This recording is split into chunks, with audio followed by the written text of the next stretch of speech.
ከተማ ውስጥ የሚኖርና የሚያኗኖር አለ። አኗኗሪ አለ፣ ነዋሪ አለ።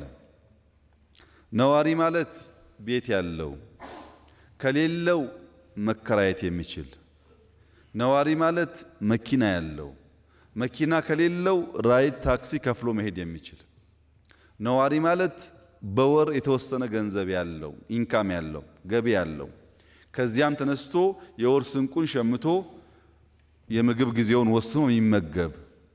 አኗኗሪ የምንለው ግን መኖሪያ ቤት የለውም፣ የትራንስፖርት ሚንስ ገንዘብ መጠቀሚያ የለውም፣ ምግብም እንደ ሁኔታው ነው።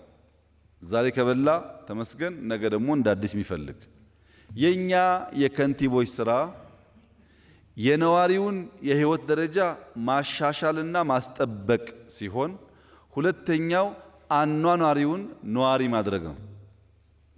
አኗኗሪ የሆነውን የዕለት ስራ የሌለውን የዕለት ገቢ የሌለውን እንደ ሰው ዲግኒፋይድ የሆነ የተከበረ የየዕለት ኑሮ የማይኖረውን ሰው በራሱ ገቢ ልክ የተሻለ ኑሮ መኖር እንዲችል ማስቻል።